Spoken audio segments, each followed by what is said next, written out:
अगर dry heat sterilisation use कर रहे हैं, जैसे कि तुम्हारा यूज हो सकता है हॉट एयर अवन, यहाँ पर थोड़ा और टाइम बढ़ा, वैल्यू 10⁻² आ गई। फिर देखो लगभग 28 या hello everyone, welcome back to pharmacy India plus. कैसे हैं आप सारे बच्चे? I hope you all are doing very well और आप सभी की पढ़ाई अपने अपने घरों में बहुत अच्छे से चल रही होगी।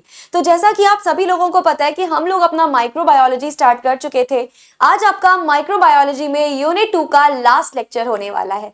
तो बेटा यूनिट 1 हम ऑलरेडी फिनिश कर चुके थे, यूनिट 2 90% खत्म हो चुकी है। जो 10% यूनिट 2 आपका बचा है आज वो भी खत्म हो जाएगा। So this is going to be the last lecture of unit number 2। उसके बाद में आपके कुछ यूनिट्स और बचेंगे जो कि बहुत छोटे छोटे से हैं, तो वो भी जल्दी ही खत्म हो जाएगा। और अच्छी बात ये भी है कि आपको यहाँ पर यूनिट के साथ साथ सिर्फ कॉन्सेप्ट नहीं समझ में आ रहा है, आपको नोट्स भी प्रोवाइड करवाए जा रहे हैं। तो जितने भी यहाँ से आपको नोट्स मिल रहे हैं, ये सारे के सारे नोट्स बहुत ही ज्यादा एनालिसिस के बाद मैंने बनाए हैं। और अगर इन सभी नोट्स को आप अपने एग्जाम में लिख कर आओगे ना, ट्रस्ट मी, तुम्हें अच्छे मार्क्स मिलेंगे। एकदम अच्छे मार्क्स सिक्योर करने हैं तो आप बस यहाँ से कॉन्सेप्ट समझिए। कॉन्सेप्ट समझने के बाद ये जो आपको पीडीएफ मिलेगी, इसको आप जरूर से डाउनलोड कर लीजिएगा। अच्छा, एक और इंपॉर्टेंट चीज, अगर आप नए बच्चे हैं, आपने फार्मेसी इंडिया मोबाइल ऐप अभी तक डाउनलोड नहीं करी है, तो बिल्कुल याद से कर लीजिएगा, क्योंकि जितनी भी नोटिफिकेशंस होंगी वो सबसे पहले आपको मिलेंगी आपकी अपनी फार्मेसी इंडिया मोबाइल ऐप पर। आप यहाँ पे इसको प्ले स्टोर से भी डाउनलोड कर सकते हैं या फिर आप यहाँ से स्कैन भी कर सकते हो। दोनों में से कोई भी चीज आप यहाँ पे कर सकते हैं। इसके अलावा अगर आपने टेलीग्राम एंड व्हाट्सएप चैनल अभी तक ज्वाइन नहीं किया है बेटा, तो बड़ी मुश्किल हो सकती है, क्योंकि ये जितनी भी क्लासेस हैं, इनकी जितनी भी पीडीएफ्स हैं, ये सारी की सारी डेली अपलोड होती हैं व्हाट्सएप एंड टेलीग्राम पर। तो अगर तुमने टेलीग्राम नहीं किया है तो जल्दी से डाउनलोड कर लीजिएगा। आप यहाँ पर स्कैन करके भी व्हाट्सएप एंड टेलीग्राम ज्वाइन कर सकते हो। उसके अलावा इसी वीडियो के नीचे डिस्क्रिप्शन बॉक्स में लिंक है, उस लिंक पे टैप करके भी आप ज्वाइन कर सकते हो। That is going to be very very important for you. तो बहुत सारी चीजें, बहुत सारे टॉपिक हम ऑलरेडी डिस्कस कर चुके थे, या फिर मैं बोलूं कि जो सबसे इंपॉर्टेंट पोर्शंस थे आपके माइक्रोबायोलॉजी के यूनिट 2 के, वो सब हम ऑलरेडी डिस्कस कर चुके। यहाँ से बहुत ज्यादा सवाल नहीं बनते हैं, कम बनते हैं, कभी कभी शॉर्ट नोट्स में बने भी हैं। Most of the time short notes में यहाँ से सवाल आते हैं, जैसे D value, F value, Z value. यहाँ से 99% शॉर्ट नोट्स में सवाल आए हुए हैं। अगर मैं लॉन्ग के बारे में बात करूं एंड शॉर्ट, मतलब अगर बहुत इंपॉर्टेंट सेशन के बारे में बात करूं, तो वो मैं आपको ऑलरेडी कवर अप करवा चुकी हूं। जो चीजें हमारी हो चुकी हैं वो मोस्ट इंपॉर्टेंट चीजें थी, जिससे आपका शॉर्ट में, वेरी शॉर्ट में, लॉन्ग में हर तरीके से सवाल बन रहे थे। ये वाला जो है यहाँ, ये भी इंपॉर्टेंट है, बट उतना ज्यादा इंपॉर्टेंट नहीं है जितना वो था। लेकिन यहाँ पे जो मैं बताऊं उसको इंपॉर्टेंट मान के लिख के आ जाना, क्योंकि वो तुम्हारे एग्जाम में आया हुआ है। हमारे पास जो टॉपिक बचा है that is evaluation of the efficiency of sterilisation method. Last lecture में हम लोगों ने स्टेरिलाइजेशन और स्टेरिलाइजेशन मेथड को बहुत डिटेल में डिस्कस किया है। अब ये स्टेरिलाइजेशन होता क्या है, स्टेरिलाइजेशन के कौन कौन से मेथड्स होते हैं, बहुत ही डिटेल में मैंने आपको कल की क्लास में बताया था। तो जो लास्ट क्लास आपकी थी वो पूरी डेडिकेटेड थी स्टेरिलाइजेशन पे, and sterilisation is one of the most important topic. अब वही स्टेरिलाइजेशन मेथड की एफिशिएंसी को हम कैसे इवैल्यूएट करेंगे। बहुत सारे हमने स्टेरिलाइजेशन मेथड पढ़े थे, physical method, chemical method, radiation, बहुत सारे मेथड थे। उन सभी मेथड्स की एफिशिएंसी को अगर हमें आइडियलाइज करना है, उनकी एफिशिएंसी के बारे में अगर हमें इवैल्यूएशन करनी है, ये हम कैसे करेंगे? How can we evaluate this efficiency? तो बेटा ध्यान रखना, इसके लिए आपके पास बहुत सारे मेथड्स होंगे। Again a lot of indicators, a lot of methods are there, जिसके थ्रू आपके बहुत सारे जो स्टेरिलाइजेशन मेथड्स हैं, आप उनकी एफिशिएंसी को इवैल्यूएट कर सकते हो। कैसे कर सकते हैं, चलो समझते हैं। स्टेरिलाइजेशन मेथड मतलब कौन कौन से स्टेरिलाइजेशन मेथड थे? हीट था, यानी बॉइलिंग करके हम बेसिकली स्टेरिलाइजेशन कर सकते हैं। फॉर एग्जांपल मेरे पास ये पानी की बोतल है, मुझे ये पानी की बोतल स्टेरिलाइज करनी है। मैं क्या करूंगी, इस पानी की बोतल को वाटर में डाल देंगे, हॉट वाटर में, जिसके थ्रू इसके जितने भी माइक्रो ऑर्गेनिजम्स होंगे वो किल होने लगेंगे। तो एक तो हमारे पास हीट एक तरीका हो गया स्टेरिलाइजेशन का। दूसरा रेडिएशन, रेडिएशन में हम कई सारे इलेक्ट्रोमैग्नेटिक रेडिएशन का यूज करते हैं, जैसे कि हम यूवी रेडिएशन का यूज करते हैं, सन से निकलने वाला रेडिएशन, यूवी रेडिएशन। तो एक ये मेथड होता है हमारे पास में। उसके बाद में फिल्ट्रेशन होता है, केमिकल एजेंट्स होते हैं, बहुत सारे होते हैं। तो ये हमारे डिफरेंट स्टेरिलाइजेशन के तरीके थे, स्टेरिलाइजेशन मेथड थे। They must be tested for their effectiveness to ensure that all micro organism including resistant spores are destroyed or not. मतलब बहुत सारे मेथड्स तो हमने पढ़ लिए, लेकिन हमें ये भी तो आइडेंटिफाई करना पड़ेगा ना कि उन मेथड से इफेक्टिव रिजल्ट निकल रहा है कि नहीं निकल रहा है। जैसे अभी आप ये लेक्चर देख रहे हो, आप लोग अपने बहुत सारे सब्जेक्ट्स के लेक्चर देख रहे हो, लेकिन लेक्चर देखने से ही सिर्फ क्या फायदा? मुझे तो तब पता चलेगा ना कि मेरे लेक्चर आपके लिए बेनिफिशियल है भी या नहीं, जब तुम मुझे अपना रिजल्ट दिखाओगे, जब आप एग्जाम में लिख कर आओगे और उसका रिजल्ट आपको मिलेगा, तब आपको पता चलेगा कि यार इतना पढ़ने का कोई फायदा भी हो रहा है कि नहीं, मैं इतना टाइम का लेक्चर देख रहा हूं उसका कोई फायदा हो भी रहा है या नहीं। ये तो तब पता चलेगा ना जब हमें रिजल्ट मिलेगा। सिमिलरली स्टेरिलाइजेशन मेथड जो है वो इफेक्टिव है या नहीं है हमें कब पता चलेगा? तब पता चलेगा जब हमें रिजल्ट देखने को मिलेगा, तब पता चलेगा जब हमें दिखेगा कि हाँ जितने भी माइक्रो ऑर्गेनिज्म थे वो सारे मर रहे हैं कि नहीं। ना सिर्फ माइक्रो ऑर्गेनिज्म बल्कि जितने भी रिटेनिंग स्पोर्स होते हैं वो सब किल हो रहे हैं कि नहीं हो रहे हैं। अगर तो किसी स्टेरिलाइजेशन मेथड से हमें ये सारी चीजें किल होते हुए दिख रही हैं, तब वो स्टेरिलाइजेशन मेथड परफेक्ट है, उसकी इवेल्युएशन हम परफेक्शन की तरफ कर सकते हैं। लेकिन कोई हम स्टेरिलाइजेशन मेथड ऐसा कर देखें जिसमें ये हमें बेसिकली ढंग से देखने को ही नहीं मिला, सारे माइक्रो ऑर्गेनिज्म किल ही नहीं हो पाए, स्टेरिलाइज हो ही नहीं पाया अच्छे से, तो फिर उसका क्या फायदा? फिर उसका हम इवेल्युएशन अलग तरीके से करते हैं। तो ये होता है तुम्हारा पूरा तरीका इवेल्युएशन का, like how we are going to evaluate. और इस पूरे प्रोसेस को क्या बोलते हैं?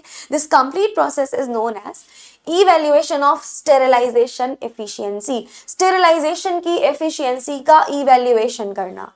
Got it? Evaluation of the sterilisation efficiency, ये बोला जाता है इस पर्टिकुलर प्रोसेस को। आई होप इतनी बातें आपको बहुत अच्छे से समझ में आ रही होंगी।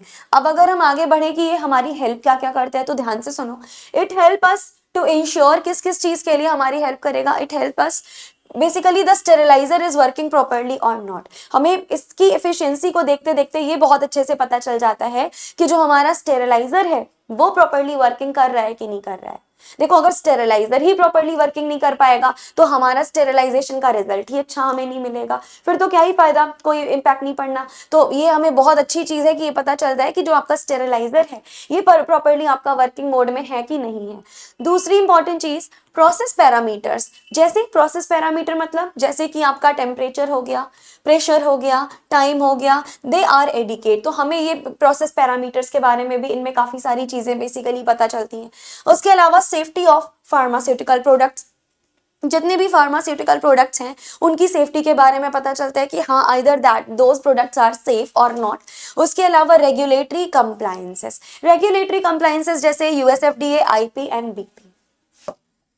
तो इस तरीके से we can simply evaluate the efficiency of these sterilisation methods. Now अगर अब हम इनके बारे में बात करें तो ये किस किस तरीके से डिटरमिन की जा सकती हैं, ये सबसे इंपॉर्टेंट है। हर साल ये शॉर्ट में पूछा जा सकता है, लॉन्ग में भी पूछा जा सकता है, तो लिख लेना, this is most most most important question. ये वाली जितनी भी वैल्यूज है तुम्हारी, देखो ध्यान से सुनो, it can be determined bye 3 values.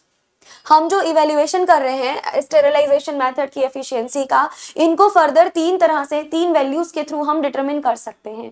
कौन सी है वो 3 वैल्यूज? पहली वैल्यू है तुम्हारी डी वैल्यू, दूसरी है जेड वैल्यू और तीसरी है F value. So D value, Z value, F value, ये 3 इस प्रकार की वैल्यूज हैं जिनके थ्रू आप बहुत इजीली डिटर्मिनेशन कर सकते हो। और इन तीनों वैल्यूज से हर साल सवाल बनता ही बनता है, तो तुम्हें इन तीनों वैल्यूज को बहुत ध्यान से समझना है क्योंकि यहाँ से क्वेश्चन आने के 100% चांसेस हैं। वन बाय वन इन तीनों वैल्यूज के बारे में समझते हैं, देखते हैं क्या कह रहे हैं ये वैल्यूज। सबसे पहले हमारे पास जो आता है that is your D value. अब डी वैल्यू को और क्या बोला जाता है, ध्यान से सुनिएगा। डी वैल्यू को ही आप डेसिमल रिडक्शन टाइम भी बोल सकते हो। तो डी वैल्यू का सिंपल मतलब क्या हो गया, that is decimal reduction time.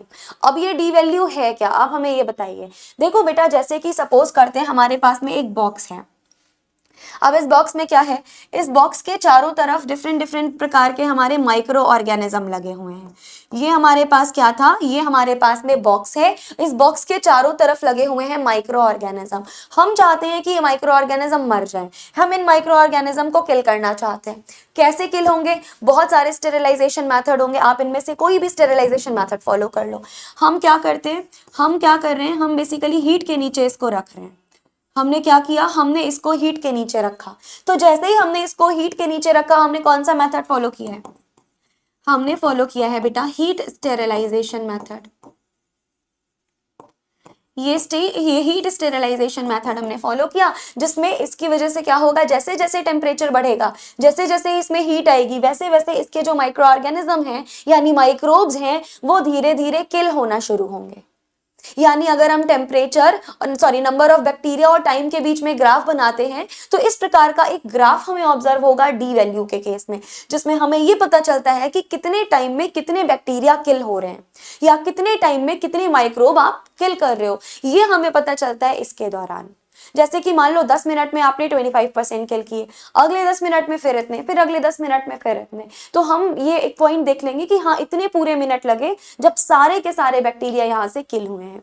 तो इसको हम जिस वैल्यू से डिटरमिन करते हैं that is your D value.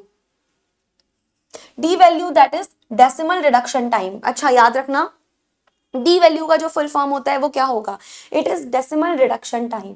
It is the time required to kill 90% of a microbial population at a specific temperature. यानी किसी स्पेसिफिक टेम्परेचर पे 90% माइक्रोब्स को किल करना, 90% माइक्रो ऑर्गेनिज्म की किलिंग करना जो होगा वो इसमें बेसिकली ये हम देखते हैं। तो मतलब ये हमें उस टाइम के बारे में बताता है, ये एक ऐसी टाइम है which is required to kill 90% of the bacteria, यानी one log reduction of a microbial population at a particular temperature, इसको हम बोलते हैं डी वैल्यू। यानी सिंपल शब्दों में अगर हम देखें कि डी वैल्यू क्या होता है तो सुनिएगा, डी वैल्यू हमारे पास वो टाइम है which is needed to reduce the microbial population to 1/10 of its original number। यानी मान लो पहले अगर माइक्रोबियल पॉपुलेशन 100 थी और उसके बाद में अगर इसकी 110 रह गई, 110 रह गई यानी 110 रह गई यानी मतलब 100 से केवल और केवल 10 माइक्रो ऑर्गेनिज्म रह गए। हमारे पास इनिशियली 100 माइक्रो ऑर्गेनिज्म थे, 100 से केवल और केवल 10 माइक्रो ऑर्गेनिज्म अगर आपके पास में रह गए,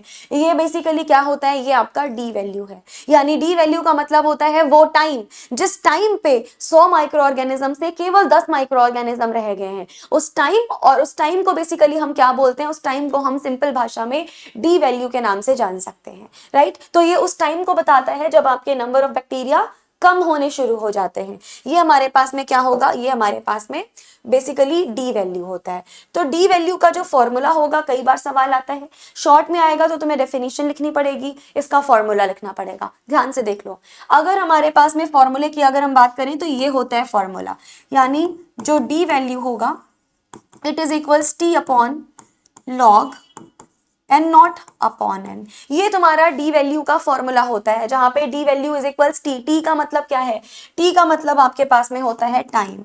याद रखिएगा, टी का मतलब है टाइम, यानी कितना हमें टाइम लग रहा है सारे के सारे बैक्टीरिया की पॉपुलेशन को 1/10 पे लाने में, यानी 100 से 10 माइक्रो ऑर्गेनिज्म की संख्या घटाने में, 100 से 10 तक लाने में हमें कितना समय लग रहा है, कितना टाइम रिक्वायर्ड हो रहा है, इसको क्या बोलेंगे, डी वैल्यू के नाम से जानेंगे। डी वैल्यू का फॉर्मूला होता है T upon log N not upon N. T का मतलब होगा टाइम, लॉग देखना है तो लॉग तो हम लेना ही पड़ेगा। एन नॉट का मतलब होता है initial number of micro organism, यानी शुरुआत में कितने माइक्रो ऑर्गेनिज्म थे। लेट अस सपोज शुरुआत में 100 माइक्रो ऑर्गेनिज्म थे, बाद में हो गए 10, तो एन नॉट की जगह हम रखेंगे 100, एन की जगह हम रखेंगे 10। यानी एन नॉट का मतलब है initial number of micro organism, N का मतलब है surviving micro organism after time T, यानी उस टाइम के बाद भी कितने माइक्रो ऑर्गेनिज्म ऐसे हैं जो सर्वाइव कर रहे हैं, उसको हम एन बोलते हैं। ये हमारा फॉर्मूला रहता है। उसके अलावा इस सबसे इंपॉर्टेंट ये तुम्हारा एक तरीके से कंक्लूजन है, this is a kind of conclusion. अब इस कंक्लूजन को आपको बहुत ध्यान रखना है कि higher D value more resistant microbe, यानी जितनी ज्यादा आपकी डी वैल्यू आएगी उतना रेजिस्टेंट तुम्हारा माइक्रोब होगा, यानी उतनी ज्यादा रेजिस्टिविटी होगी माइक्रोब की या माइक्रो ऑर्गेनिज्म की। या लोअर डी वैल्यू, जितनी कम डी वैल्यू होगी उतना ज्यादा सेंसिटिव माइक्रोब रहेगा। सो this is your conclusion. Conclusion को जितना हो सके उतना आपको बहुत अच्छे तरीके से याद रखना है। बताइएगा यहां तक की चीजें क्लियर हैं क्या?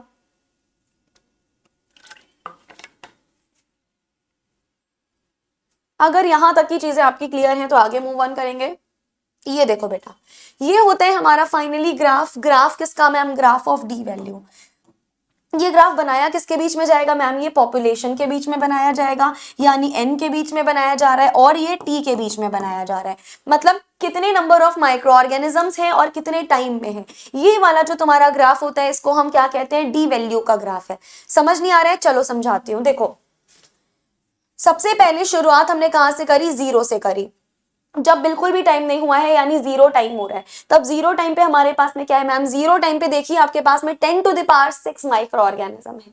कितने माइक्रो ऑर्गेनिज्म है भाई? सबसे ज्यादा 10⁻6 माइक्रो ऑर्गेनिज्म है। यानी अगर हम जीरो टाइम के बारे में बात करेंगे तो हमारे पास नंबर ऑफ माइक्रो ऑर्गेनिज्म बहुत ज्यादा है। मतलब अगर टाइम की वैल्यू बहुत कम है तो नंबर की वैल्यू बहुत ज्यादा है। जीरो टाइम पे नंबर ऑफ माइक्रो ऑर्गेनिज्म देखो सबसे ज्यादा है। फिर हम थोड़ा सा कम हुए, यानी फिर हमने देखा अगर हम टाइम बढ़ाते जा रहे हैं यानी 9 मिनट के बाद, 9 मिनट के बाद क्या हो रहा है मैम, जो वैल्यू है वो 1 लॉग कम हो गई। यानी बैक्टीरिया जो थे वो 10⁻6 से 10⁻3 तक आ गए हैं। जैसे जैसे टाइम बढ़ रहा है बैक्टीरिया थोड़े कम हो गए। फिर थोड़ा और टाइम बढ़ा तो हमारे पास क्या हुआ मैम, देखिए यहाँ पर थोड़ा और टाइम बढ़ा, वैल्यू 10⁻2 आ गई। फिर देखो लगभग 28 या 29 मिनट पे ये वैल्यू जब 28 या 29 मिनट है तो हमारे पास में क्या है मैम, 28 या 29 मिनट पे आपके सबसे कम यहाँ पर किसकी वैल्यू होगी, माइक्रो ऑर्गेनिज्म की। यानी ये ग्राफ जो है वो हमें ये बताता है कि जैसे जैसे टाइम बढ़ता जाता है वैसे वैसे माइक्रो ऑर्गेनिज्म खत्म होने लगते हैं। एक ऐसा आपके पास में पर्टिकुलर टाइम आएगा जिस टाइम पे बिल्कुल भी माइक्रो ऑर्गेनिज्म नहीं रहेंगे, यानी वो 1 से 10 बेसिकली 1/10 घट चुके होंगे। इसको हम क्या बोलते हैं, डी वैल्यू, और इस ग्राफ को हम डी वैल्यू का ही ग्राफ बोलेंगे। Is that clear to everyone? This particular graph is a D value graph, जिसमें हम ये देखते हैं कि कितने टाइम में हमारा वैल्यू घट रही है बेसिकली। अब हम देखते हैं कौन कौन से फैक्टर हैं जो डी वैल्यू को अफेक्ट कर रहे हैं।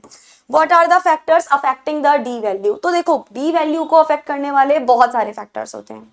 कौन कौन से वो फैक्टर हैं हमें डिटेल में पढ़ना पड़ेगा उनके बारे में। ये रहा आपका डिटेल लेक्चर, यानी कौन कौन से फैक्टर हैं जो इसको अफेक्ट करते हैं। सबसे पहला तो हो गया आपका टाइप ऑफ माइक्रो ऑर्गेनिज्म, यानी कौन सा और किस प्रकार का माइक्रो ऑर्गेनिज्म है, ये भी बहुत ज्यादा अफेक्ट करता है। देखो हर टाइप के माइक्रो ऑर्गेनिज्म की स्टडी अलग होती है ना, कोई भी माइक्रो ऑर्गेनिज्म सेम नहीं होता। कुछ बहुत जल्दी किल हो जाता है यानी डीके हो जाएगा, कुछ को डीके होने में बहुत टाइम लगेगा। तो ये तुम्हारा सबसे बड़ा फैक्टर होता है टाइप ऑफ माइक्रो ऑर्गेनिज्म, जो हमें बताता है कि कौन सा बैक्टीरिया कब और कितनी देर में किल हो रहा है। यानी spore have high D values. देखो आप लोगों को मैंने बताया था कि माइक्रो ऑर्गेनिजम्स में जो स्पोर होते हैं उनकी जो डी वैल्यू होती है वो बेटा बहुत ही ज्यादा होती है। तो ऑलवेज डू रिमेंबर कि जितने भी स्पोर्स होंगे they will have the high D value. साथ ही साथ में vegetative bacteria have low D values. Vegetative bacteria को तो आप बहुत ही कि कोई भी स्टेरिलाइजेशन मेथड फॉलो कर लो आप उनको किल करवा सकते हो। तो सबसे इंपॉर्टेंट चीज यही है कि माइक्रो ऑर्गेनिज्म काफी ज्यादा अफेक्ट करते हैं। जैसे कि अगर स्पोर्स टाइप का होगा डी वैल्यू बहुत ज्यादा होगी, वेजिटेटिव बैक्टीरिया होगा, फ्रूट्स बैक्टीरिया होगा बहुत कम होगी। सिमिलरली टेम्परेचर, मैंने आपको स्टेरिलाइजेशन मेथड में ही बताया था बेटा, याद करिए टेम्परेचर की वैल्यू हमें एक निश्चित एक फिक्स रखनी पड़ती है। बहुत कम टेम्परेचर है तो भाई वो बॉइलिंग पॉइंट से नीचे है। बॉइलिंग पॉइंट से नीचे हमने कितने सारे अलग अलग मेथड पढ़े थे, याद करो। एक हमने पढ़ा था जब 100 डिग्री सेल्सियस से भी ऊपर का टेम्परेचर था और वो ऑटोक्लेविंग हो रहा था, याद आया आपको? तो ये सारे अलग अलग टेम्परेचर के रेंजेस पे इम्पैक्ट करते हैं।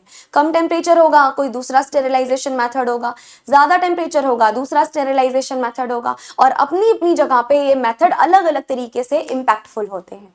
तो मतलब हायर टेम्परेचर होगा, अगर हम टेम्परेचर बहुत ज्यादा कर रहे हैं तो अच्छे से स्टेरिलाइजेशन होगा, वैल्यू कम होगी। लोअर टेम्परेचर अगर होता है, टेम्परेचर की वैल्यू बहुत कम होती है, तो जो हमारी डी वैल्यू है वो कैसी होगी मैम, वो बहुत हायर होगी। Got it? आगे मूव ऑन करें। नेक्स्ट है कंपोजिशन ऑफ मीडियम, इसका भी बहुत ज्यादा इंपैक्ट पड़ता है कंपोजिशन ऑफ मीडियम का। सुनो, presence of organic matter increases D value, यानी जितने भी ऑर्गेनिक मैटर्स की प्रेजेंस हमारे पास में होगी, जो डी वैल्यू है बेटा वो आपकी इनहेंस करती जाएगी, और जो माइक्रोब्स होंगे वो और भी ज्यादा रेजिस्टेंस होते जाएंगे। एंड एसिडिक पीएच डिक्रीज कर देती है तुम्हारी डी वैल्यू को। तो ये कुछ फैक्टर हैं जो कि आपको बहुत अच्छे से याद रखने हैं। उसके अलावा हमारे पास में आता है मॉइस्चर। मॉइस्चर किस तरीके से इंपैक्ट डालता है? देखो मॉइस्चर का भी बहुत ही रिलेवेंट इंपैक्ट होता है। Moist heat lowers D value, that is stream penetrates. बेटा याद करो, हमने ऑटोक्लेविंग और हॉट एयर ओवन पढ़ा था। याद करो हमने पढ़ा था hot air oven and autoclaving, याद आ गया? हॉट एयर ओवन में हम क्या यूज कर रहे थे मैम, यहाँ पर आप ड्राई एयर यूज कर रहे थे, जबकि ऑटोक्लेविंग में हम क्या यूज कर रहे थे? ऑटोक्लेविंग में मैम हम मॉइस्ट हीट यूज कर रहे थे। और मैंने आपको बताया था वहां पे ही कि जो मॉइस्ट हीट होती है उसकी बेटर पेनिट्रेशन पावर होती है रादर देन ड्राई एयर। तो हम यहाँ पर लिख सकते हैं बेटर पेनिट्रेशन पावर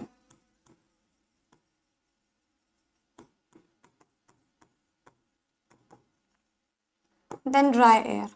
इसमें क्या होता है मैम, यहाँ ड्राई एयर के कंपैरिजन में बेटर पेनिट्रेशन पावर होगी, और जितनी ज्यादा बेटर पेनिट्रेशन पावर होगी उतना बढ़िया हमें रिजल्ट मिलेगा। दैट इज वाई जो तुम्हारा ये ऑटोक्लेविंग होता है, autoclaving is a powerful sterilisation technique than rather than hot air oven. Similarly जितना ज्यादा मॉइस्चर आएगा, जितनी ज्यादा मॉइस्ट हीट होगी, उतना बढ़िया, उतना इफेक्टिव तुम्हारा स्टेरिलाइजेशन होगा, क्योंकि इसमें पेनिट्रेशन पावर बहुत ज्यादा है, अंदर तक जाकर माइक्रोब्स के डीएनए को डैमेज करने की इनमें टेंडेंसी होती है। तुम्हारे सेल, स्पोर्स, हर कोई एकदम आराम से किल हो जाता है। तो बेसिकली डी वैल्यू उतनी ही कम होगी। लेकिन अगर आप ड्राई हीट के बारे में बात करोगे तो इसकी डी वैल्यू जो है वो ज्यादा होगी, क्योंकि यहां पाई जाती है lower penetration power.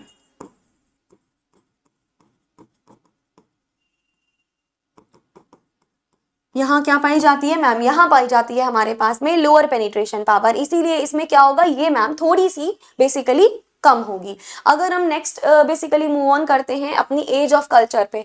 As of culture का क्या सीन होता है, देखो बहुत इंपॉर्टेंट है एज ऑफ कल्चर समझना।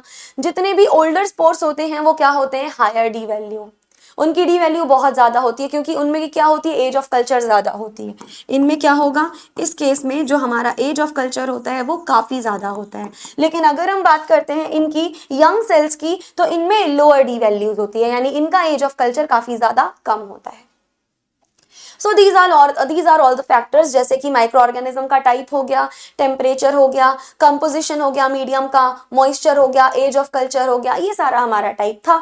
अगर ये लॉन्ग में आता है तो इतना आप मेंशन करके आइएगा। ग्राफ बना के जरूर आना बेटा, क्योंकि ग्राफ के तुम्हें नंबर मिलेंगे। अगर आप ग्राफ बना के नहीं आओगे तो नंबर तुम्हें पूरे नहीं मिलेंगे। सो ग्राफ इज मैंडेटरी, चाहे डी वैल्यू पूछे चाहे जेड वैल्यू, कोई भी वैल्यू पूछे, graph is mandatory. So that is all about the D value. अब हम आगे मूव ऑन करते हैं दूसरी वैल्यू की तरफ, और अगली वैल्यू जो हमारी है that is your Z value, यानी थर्मल रेजिस्टेंस कांस्टेंट। चलिए जी, अब हमें ये बताइएगा ये थर्मल रेजिस्टेंस कांस्टेंट क्या होता है, what is this Z value. देखो थर्मल का मतलब पता है क्या होता है, थर्मल का मतलब होता है something which is related to heat. ठीक, अब यहां पर देखिए इसकी डेफिनेशन अगर मैं बताऊं तो Z value is the temperature increase required to reduce the D value by 90%। मतलब ये कुछ नहीं है, it is just a temperature जिसको इंक्रीज करना पड़ता है डी वैल्यू को कम करने के लिए। अभी अभी हमने देखा था कि अगर हमारा हाई टेम्परेचर होता है तो डी वैल्यू कम होती है, कम टेम्परेचर होगा तो डी वैल्यू ज्यादा। अभी देखा था, मैं लिख देती हूं, देखो अगर हमारा हाई टेम्परेचर है तो तुम्हारी जो डी वैल्यू होती है वो कैसी होती है मैम, कम होती है। लेकिन अगर हमारा लो टेम्परेचर होता है तो क्या हो जाएगा, अगर लो टेम्परेचर होता है तो तुम्हारी जो डी वैल्यू होगी वो हाई होगी। यानी जो जेड वैल्यू है it is nothing but the temperature, वो टेम्परेचर जो हमें इंक्रीज करना पड़ेगा डी वैल्यू को कम करने के लिए, और कितना कम, 90% तक।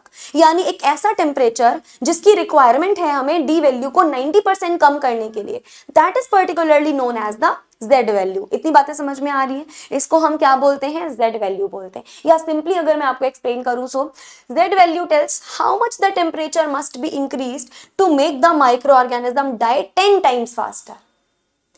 सिंपल भाषा में हम सिंपली ये बोल सकते हैं कि जेड वैल्यू बेसिकली एक ऐसी वैल्यू है जो हमें ये बताता है कि कितना हमें एक्यूरेट टेम्परेचर चाहिए जिससे जो हमारे माइक्रो ऑर्गेनिज्म है वो उनके मरने की रेट 10 गुना ज्यादा हो जाए, उनकी किलिंग की टेंडेंसी 10 गुना ज्यादा हो जाए, उनके डेथ की टेंडेंसी अगर हम 10 टाइम्स बढ़ाना चाहते हैं, अगर हम उनका डेथ रेट बढ़ाना चाहते हैं तो डेथ रेट बढ़ाने के लिए हमें एग्जैक्ट कितना टेम्परेचर चाहिए, उस टेम्परेचर की वैल्यू को बोला जाता है Z value.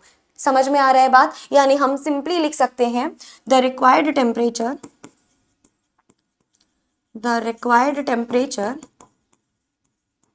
To increase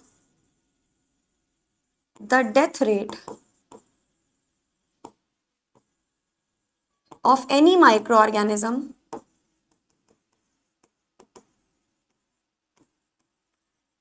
by 10 times।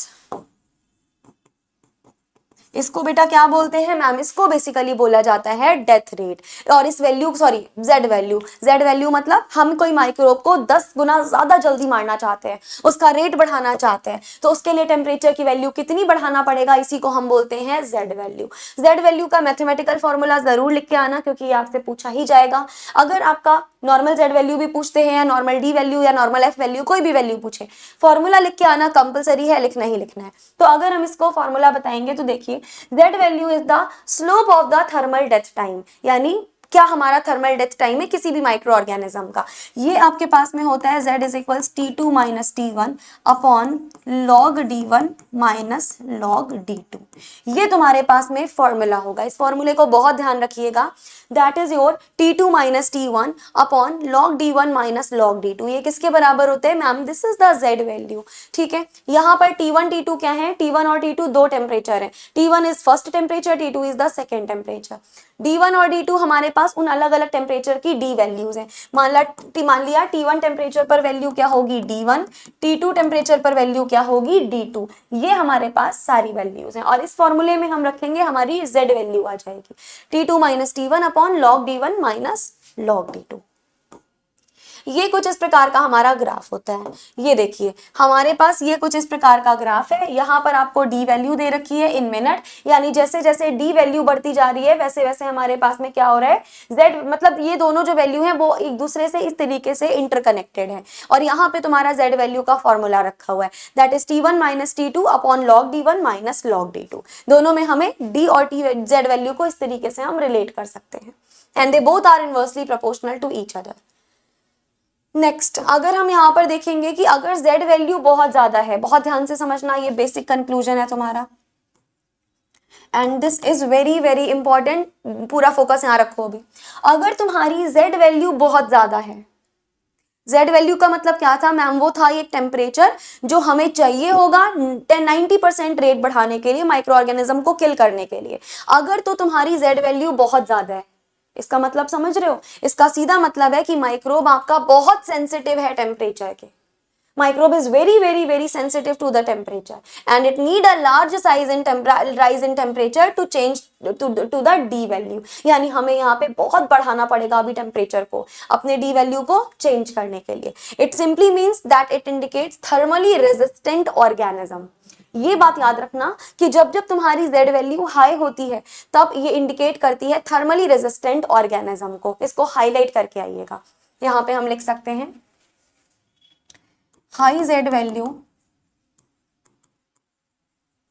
क्या होती है? High Z value thermally resistant organism indicates thermally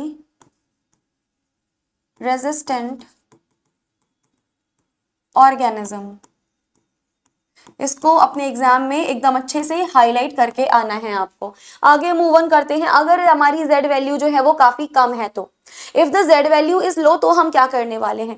तो मैम माइक्रोब जो होगा वो बहुत ज्यादा सेंसिटिव है टेम्परेचर चेंजेस के, हमें बहुत टेम्परेचर में बेसिकली चेंज नहीं करना पड़ेगा क्योंकि small rise in temperature quickly reduces D value and it indicates less resistant organism. यानी अगर हमारी Z वैल्यू लो होगी तो ये क्या रिप्रेजेंट करेगी? लेस रेजिस्टेंट ऑर्गेनिज्म को बताएगी बेसिकली। तो ये दोनों चीजें मेंशन करके आनी है आपको, ये सबसे इंपॉर्टेंट है, इसका खास ध्यान रखना।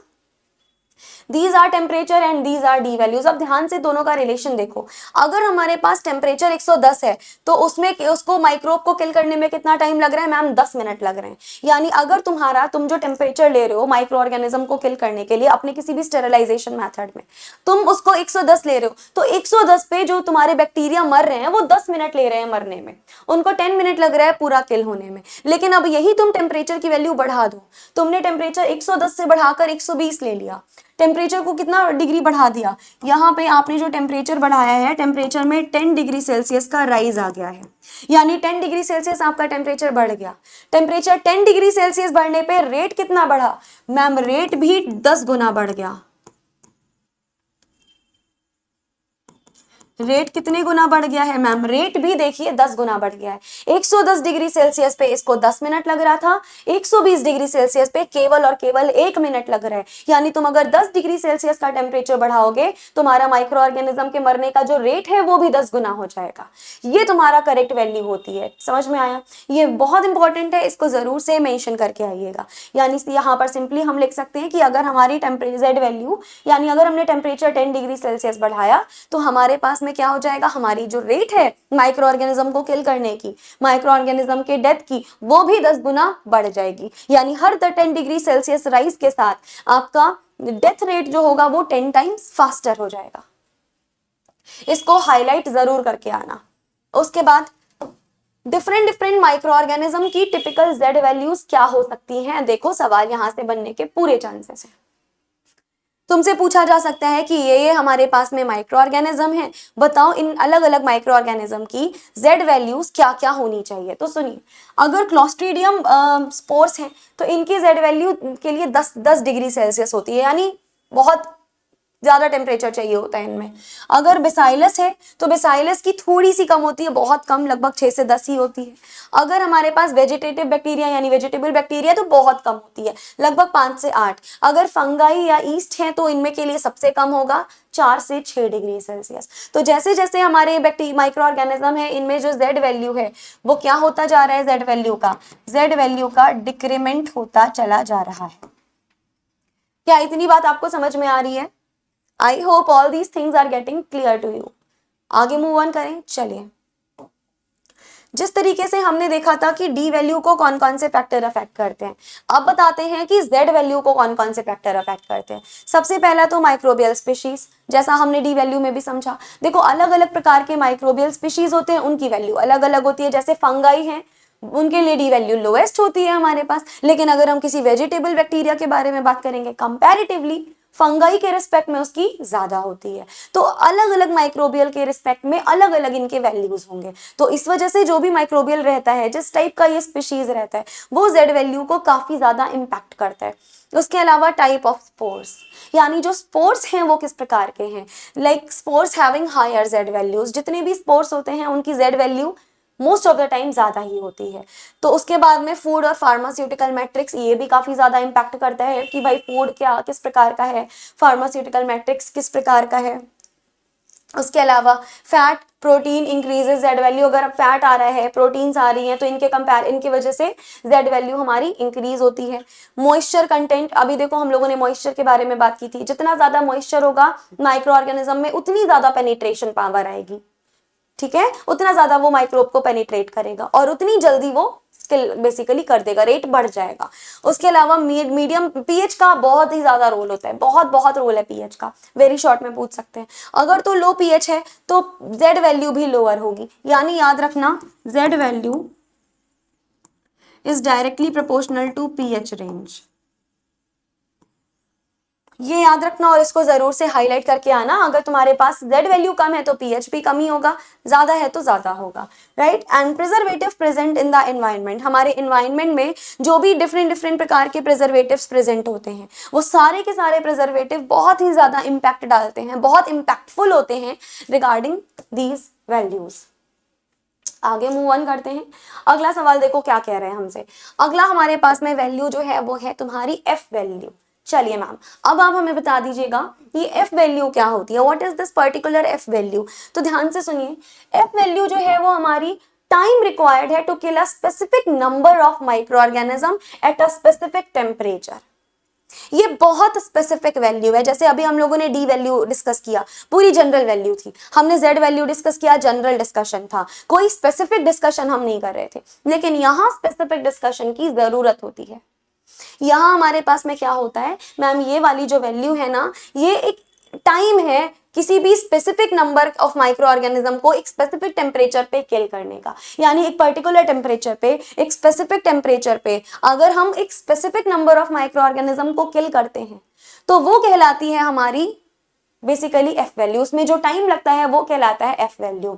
मान लो कि मैं तुमसे बोलती हूँ, एक पर्टिकुलर टाइम दे दिया मैंने, और मैंने बोला कि इस टाइम पे मुझे इतने माइक्रोब को मारना है। उसमें तुम्हें जितना टाइम लग जाएगा, उस कंडीशन के बाद, मैंने कंडीशन दी है, एक प्रॉपर नंबर ऑफ माइक्रोब दिए हैं, प्रॉपर टाइम दिया है, उन कंडीशन पे जितना आपको टाइम लगेगा उसको हम बोलते हैं F value.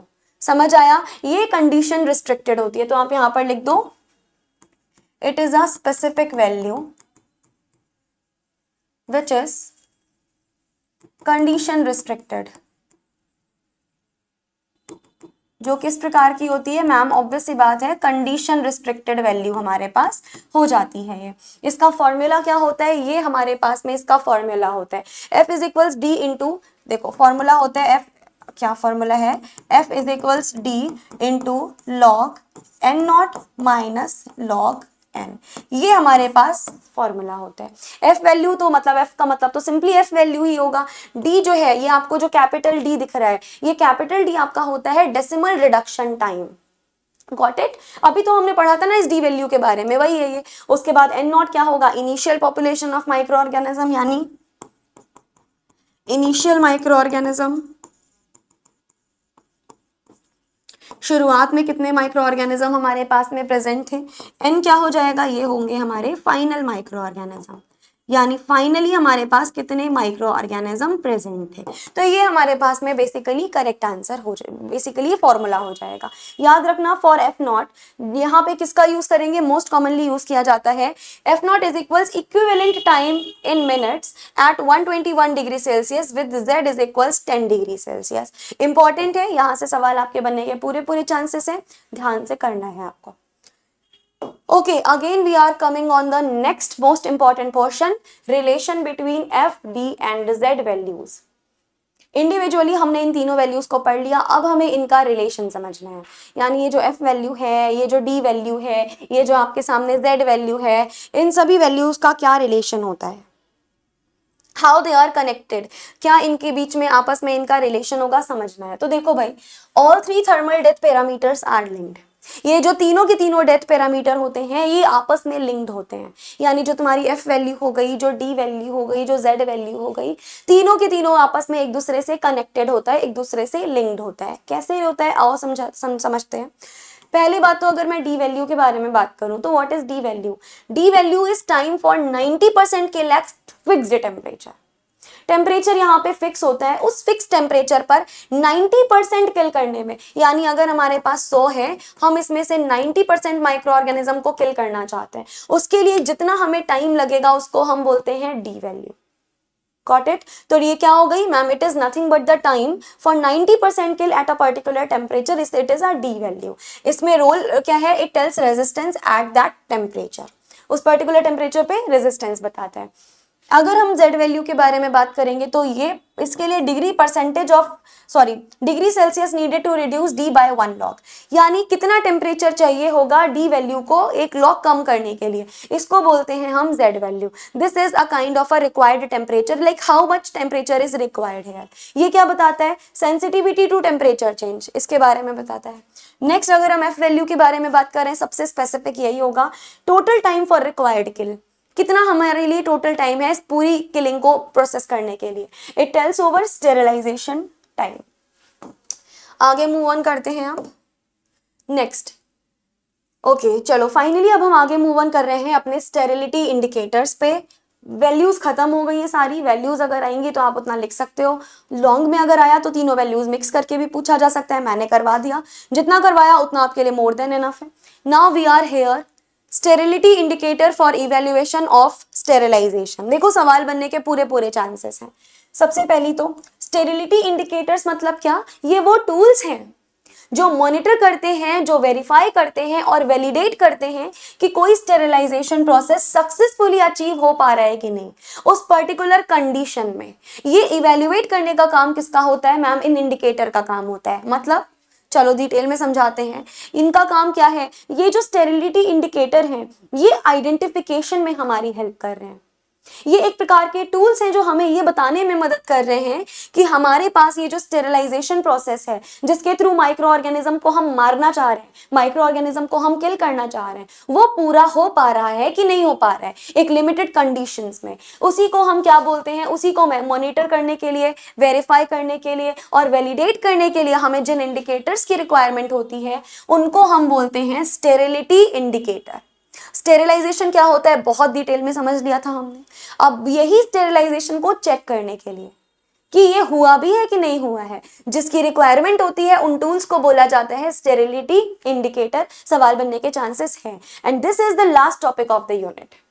So you have to be happy, खुश हो जाइए बच्चों, क्योंकि ये आपकी पूरी यूनिट का आखिरी टॉपिक है। सवाल इससे काफी ज्यादा बनते हैं। इसके बाद मैं शुरू करूंगी आपकी next unit, that is unit number 3।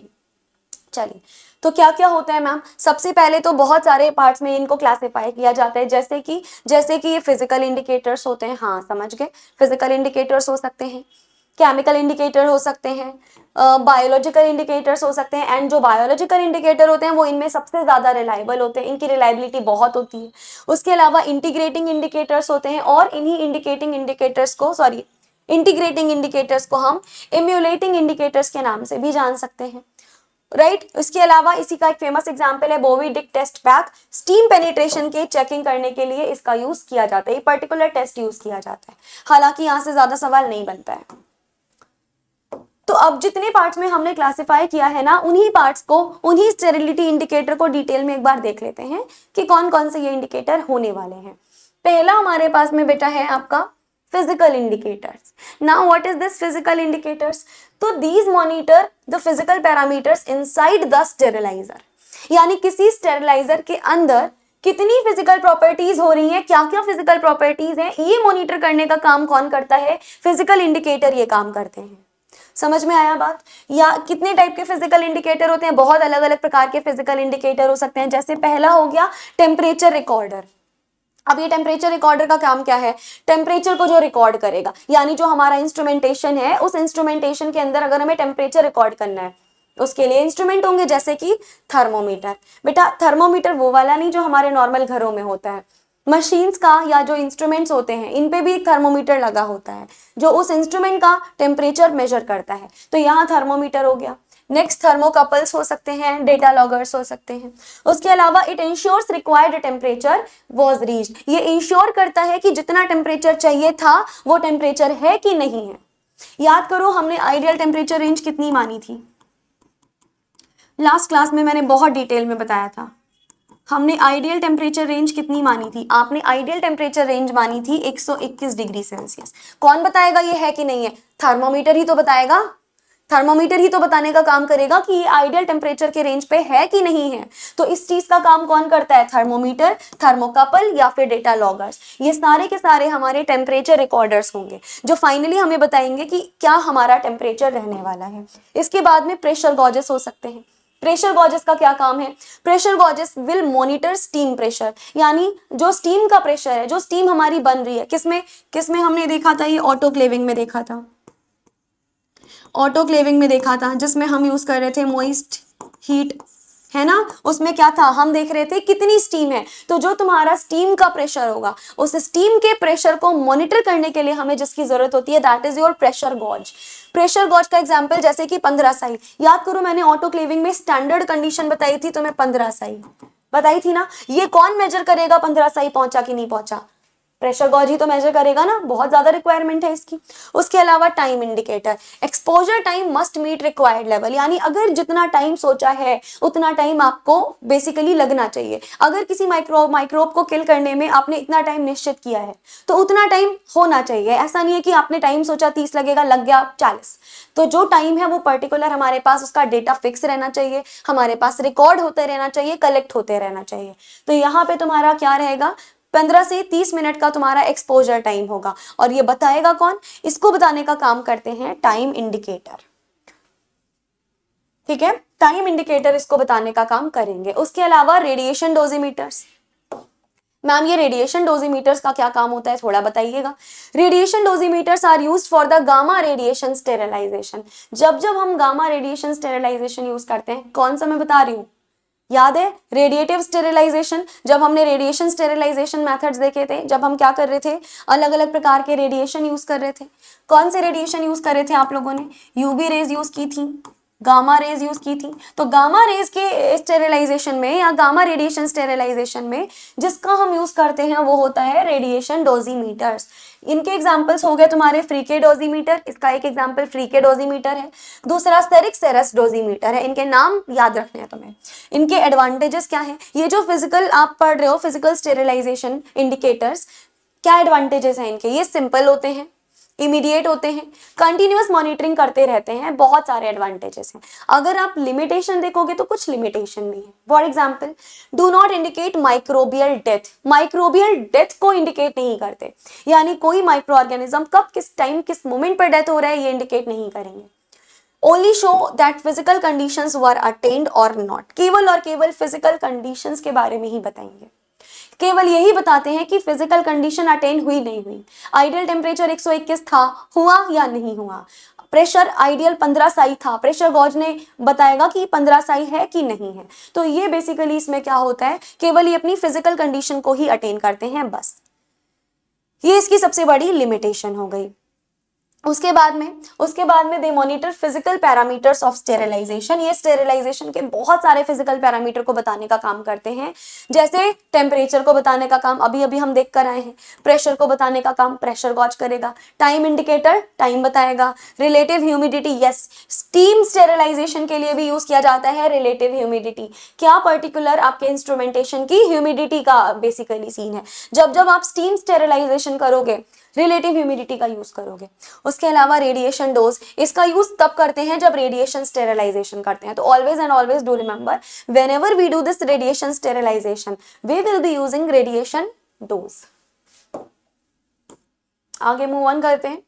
उसके अलावा यहाँ पे टेम्परेचर मॉनिटरिंग के लिए किन किन डिवाइसेस का यूज कर सकते हैं, बहुत सारी डिवाइसेस है मैम, जैसे थर्मोमीटर का यूज कर सकते हैं, थर्मोकपल का यूज कर सकते हैं, डेटा लॉगर्स का यूज कर सकते हैं, इन तीनों में से आप किसी का भी यूज कर सकते हो। अभी मैंने इस बारे में डिस्कशन भी आप लोगों के साथ कर लिया है।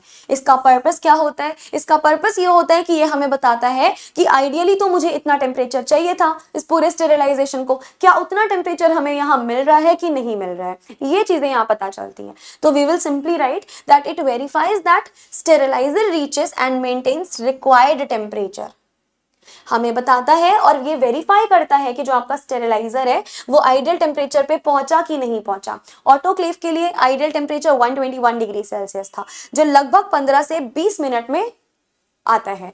तो ये बेसिकली हमारे पास चीजें एक्सप्लेन करता है। उसके अलावा प्रेशर गॉजेस का यूज किस लिए किया जाता है मैम, स्टीम के प्रेशर को मेजर करने के लिए, जो आइडियली कितना होना चाहिए, आइडियली 15 साई होना चाहिए, किस चीज के लिए, ऑटोक्लेव के लिए।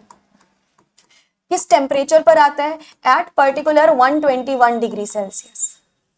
ये चीजें मैंने ऑटोक्लेव में बहुत डिटेल में तुमको बताई थी, और ये मेजर करने का काम किसका होगा, प्रेशर गॉज का होगा। फिर आता है टाइम रिकॉर्डर, टाइम रिकॉर्डर का काम क्या होता है, टाइम को कंफर्म करना, टाइम के बारे में बताना। So it use to confirm the required exposure time is completed, ये मेजर करता है कि जो हमारा रिक्वायर्ड एक्सपोजर टाइम था वो कंप्लीट हो रहा है कि नहीं हो रहा है। उसके अलावा रेडिएशन डोजीमीटर, अब ये रेडिएशन डोजीमीटर का क्या काम है, it is used in the radiation sterilisation, radiation sterilisation में इसका काम किया जाता है। It also measures the total absorbed dose, जैसे कि फ्रीके डोजीमीटर यूज कर सकते हैं, सेरिक सेरस डोजीमीटर हम यूज कर सकते हैं, यही वही डिटेल में चीजें हैं। So that is all about the physical sterilisation method या फिजिकल इंडिकेटर, जो बहुत सारी फिजिकल चीजों के बारे में हमें बताने के लिए आ रहे थे। अब हम जो फाइनली पढ़ने जा रहे हैं that is your chemical indicator. Chemical indicator भी बहुत इंपॉर्टेंट है। केमिकल इंडिकेटर शुरू करते हैं, तो ये क्या होंगे, याद रखना, chemical indicator are those indicator which contain chemically reactive substance that change color of form when exposed to specific sterilization condition, यानी ये इस प्रकार के chemically active substances होते हैं, या हम इसको अगर short form में लिखना चाहें तो हम इसे reagent भी लिख सकते हैं। ये इस प्रकार के reagent होते हैं या chemically active substances होते हैं जो color change कर देते हैं जैसे ही इनको expose किया जाता है sterilization condition में। तो उसी कलर चेंज से हमें पता चल जाता है कि भाई हमारा प्रोसेस आगे बढ़ रहा है कि नहीं बढ़ रहा है, केमिकली बता देते हैं। केमिकल इंडिकेटर में हम किस चीज का यूज करेंगे, केमिकल्स का यूज करेंगे, या सिंपली हम बोल सकते हैं हम कुछ रिएजेंट्स का यूज करेंगे, तो ये हम यूज करने वाले हैं। They indicate whether the sterilisation parameter were achieve, बताएंगे स्टेरिलाइजेशन पैरामीटर अचीव हो पा रहा है कि नहीं हो पा रहा है। Not whether sterility is 100% attend, मतलब ये भी बताते हैं कि स्टेरिलिटी यानी स्टेरिलाइजेशन 100% हुआ कि नहीं हुआ। उसके अलावा केमिकल इंडिकेटर बहुत अलग अलग प्रकार के होते हैं, कौन कौन से देखते हैं। पहले अगर हम देखेंगे क्लास 1 जो प्रोसेस इंडिकेटर होते हैं, इनका क्या काम है, they are placed outside the packages. सबसे पहले तो इनकी प्लेसिंग समझो, आउटसाइड द पैकेज होते हैं। They will show that item has been exposed to sterilisation process, बताते हैं कि जो भी तुम्हारा मटेरियल है उसको स्टेरिलाइजेशन के लिए प्रोसेस करवा दिया गया है। क्लास 2 तुम्हारा होता है स्पेशल इंडिकेटर। स्पेशल इंडिकेटर किसी प्रकार के स्पेसिफिक टेस्ट के लिए होता है, जनरल यूज नहीं करते हम इनको, जैसे कि बोविड टेस्ट पैक हो गया, जिसका मेनली हम यूज किसके लिए करते थे, स्टीम पेनिट्रेशन के लिए। यहाँ पे स्पेशल इंडिकेटर का यूज करते हैं, इंपॉर्टेंट है, वेरी शॉर्ट में बनेगा। अगला है सिंगल पैरामीटर इंडिकेटर। सिर्फ यहां पर एक पैरामीटर चेक किया जाता है। देखो सिंगल पैरामीटर का मतलब ही यही है, only one parameter is tested. क्या होगा यहाँ पे मैम, यहाँ पर्टिकुलरली केवल और केवल एक पैरामीटर ही टेस्ट किया जाएगा। उसके अलावा मल्टी पैरामीटर इंडिकेटर्स में मोर देन वन पैरामीटर